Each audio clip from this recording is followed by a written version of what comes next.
Praise lord. ప్రభు యేసుక్రీస్తు నామమున మీ అందరికీ శుభం తెలియజేస్తూ ఉన్నాను. ఈ బుధవారము మరలా ఈ రీతిగా మీ ఎదురుగుండా రావటానికి కృప చూపిన దేవునికి వందనాలు తెలియజేస్తూ ఉన్నాను. నా ప్రియ సహోదరి సహోదరులారా, ఈరోజు వాక్యాన్ని మనం చూసుకుందాం. కీర్తనలు 91వ అధ్యాయము 1-2 వచనాల్లో భక్తుడు ఈ మాట సెలవిస్తూ అంటూ ఉన్నాడు, మహోన్నతిని చాటున నివసించువాడే సర్వశక్తుని నీడను విశ్రమించువాడు. ఆయనే నాకు ఆశ్రయము, నా కోట, నేను నమ్ముకొను నా దేవుడని నేను యెహోవాను గూర్చి చెప్పుచున్నాను అని అన్నాడు. దేవుని చాటున ఉండటం గొప్ప ధన్యత. దేవుని నీడన మనము విశ్రమించటం ఎంతో గొప్ప భాగ్యం.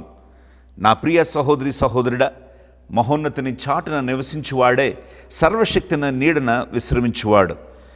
ఆయనే నా ఆశ్రయం, నా కోట, నమ్ముకునదగిన దేవుడు అని చెప్తూ 91వ కీర్తనలో ఆ తర్వాత మహోన్నతిని చాటున ఉన్నవానికి, సర్వశక్తిని నీడన ఉన్నవానికి కలిగే గొప్ప వాగ్దానాలు, గొప్ప ఆశీర్వాదాలు ఆ యొక్క 91వ కీర్తనలో రాయబడి ఉన్నాయి. ఎంత గొప్ప ఆశీర్వాదాలంటే ఏది దరిచేరదు, ఏది నిన్ను ముట్టదు, ఏది ఇదిగో నువ్వు దేన్ని ప్రతిదాన్ని నువ్వు జయిస్తావు, దేవుని యొక్క సన్నిధి నీతో ఉంటుంది అన్న గొప్ప అభయము కలిగిన మాటలు 91వ కీర్తనలో 2వ వచనం నుంచి రాయబడి ఉంటాయి. చూడండి ప్రియ సహోదరి సహోదరులారా, దేవుని నీడన ఉండటం చాలా ప్రాముఖ్యమైన విషయం. 90వ కీర్తన 1వ వచనంలో కూడా ఈ మాట అంటున్నాడు, ప్రభువా తరతరముల నుండి మాకు నివాస స్థలము నీవే.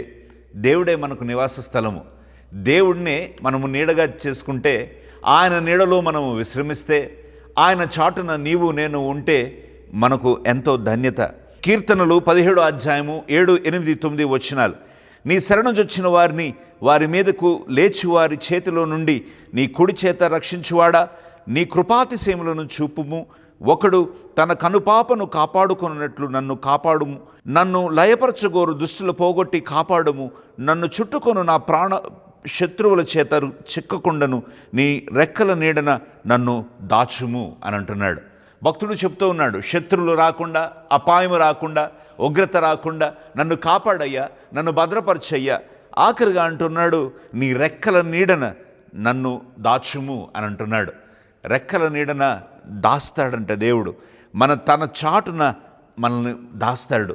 తనే మన ఆశ్రయదుర్గముగాను, ఆయనే మన దాగు స్థలముగాను ఆయన మారతాడు.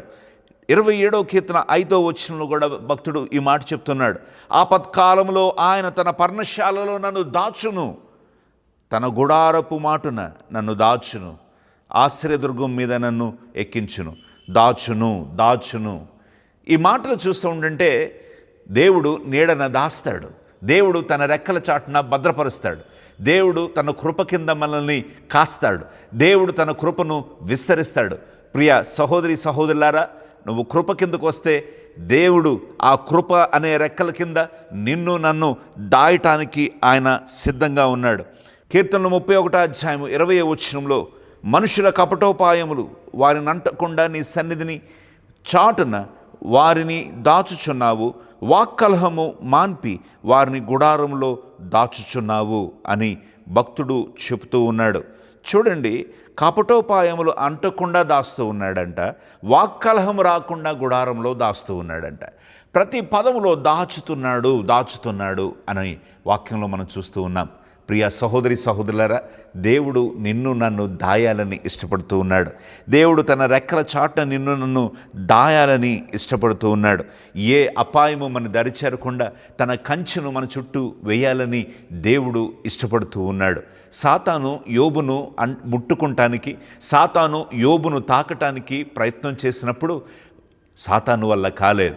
సాతాను వచ్చి ఒక ఫిర్యాదును దేవుని దగ్గర తీసుకొచ్చాడు. అయ్యా, నువ్వు యోబును తాకమన్నావు, కానీ అతడి చుట్టూ కంచె వేస్తే నేను ఎలా తాగలను అని సాతాను వచ్చి దేవుడి దగ్గర చెప్తూ ఉన్నట్లుగా మనం చూస్తూ ఉన్నాం. అవును ప్రియులారా, దేవుడు కంచె వేస్తే ఏ అపాయము నీ దరిచేరకు రాదు, నీ దరికి రాదు, దుష్టుడు నీ చెంతకు రాడు. ఇదిగో పస్కా బలిపశువు యొక్క రక్తము ద్వారబంధకముల మీద రాయబడినప్పుడు ఆ మరణ దూత రాకుండా వారి యొక్క గుమ్మములను దాటిపోయినట్లుగా మనము నిర్గమాకాండంలో పాత నిబంధనలో చూస్తాము. ప్రియ సహోదరి సహోదరుడా, దేవుని కనుదృష్టి నీ మీద ఉంటే, దేవుని చాటును నువ్వు ఉంటే, మహోన్నతిని చాటును నువ్వు నివసిస్తూ ఉంటే, సర్వశక్తుని నీడను నువ్వు విశ్రమిస్తూ ఉంటుంటే, ఆయన రెక్కల చాటును నువ్వు దాచబడి ఉంటే, ఆయనే ఆశ్రయదుర్గముగాను, ఆయనే దాగు స్థలముగాను నీకు నాకు ఉంటే, ఏ శత్రువు నిన్ను తాకలేడు, ఏ అపాయము నీ దగ్గరకు రాదు, ఏ ఉగ్రత నీ మీదకు రాదని దేవుడు సెలవిస్తూ ఉన్నాడు. ఈరోజు దేవుని చాటును వస్తావా? దేవుని చేతి నీడలో నువ్వు ఉంటావా? ఆయన బలిష్టమైన హస్తము కింద దీన మనసు కలిగి నువ్వు ఉంటే, ఆయన నీడను నువ్వు ఉంటే, ఏ అపాయము నిన్ను ముట్టదు. ప్రార్థన చేసుకుందాం. మహాపరిశుద్ధుడా, జీవము కలిగిన దేవ, కృప కలిగిన తండ్రి, నీకు వందనాలు. ఇదిగో ఈ యొక్క బుధవారంలో మేమందరం ఈ రీతిగా కలుసుకొని ప్రార్థించుటకు మాకు ఇచ్చిన ఈ యొక్క చక్కటి సమయం కొరకు నీకు వందనాలు. నువ్వు దాచేవాడవు, నువ్వు కాచేవాడవు, భద్రపరచువాడవు. నీ కన్ను రెప్పలలాగా మమ్మల్ని భద్రపరిచి కాచి కాపాడే దేవుడవై ఉన్నావు. నీకు వందనాలు. ఇదిగో మీ కాపుదల కింద, ఇదిగో మేము దేవా నీ రెక్కల చాటున దాచబడిన వారిగా మేము నిశ్చింతగా ఉండగట్టుకు సహాయం చేసి కృప చూపించమని, నీ బిడ్డలైన వారందరూ ఇదిగో మహోన్నతిని చాటున దేవా తండ్రి ప్రభా, ఇదిగో తండ్రి విశ్రమించువారిగా, సర్వశక్తుని నీడను విశ్రమించువారిగా దేవా మేమందరం ఉండగట్టుకు సహాయం చేసి కృప చూపించమని యేసు నామమున అడిగి ప్రార్థిస్తున్నాము తండ్రి, ఆమెన్. నా ప్రియ సహోదరి సహోదరులారా, మీకు ప్రార్థన అవసరతలు ఉన్నట్లయితే 9704501010 అనే నంబర్కు మీరు తప్పక కాల్ చేయవలసిందిగా ప్రభు పేరిట మిమ్మల్ని కోరుచున్నాను. మీకు ఏ ప్రార్థన అవసరతలు ఉన్నా, ఎలాంటి పరిస్థితుల్లో ఉన్నా, ఎలాంటి ఇదిగో ప్రమాదంలో మీరున్నా వెంటనే కాల్ చేయండి. మీ కొరకు మేము ప్రార్థన చేయడానికి ప్రార్థనా వీరులు సిద్ధంగా ఉన్నారు. దేవుడు మిమ్మల్ని ప్రేమించునుగాక. God bless you. Praise the lord.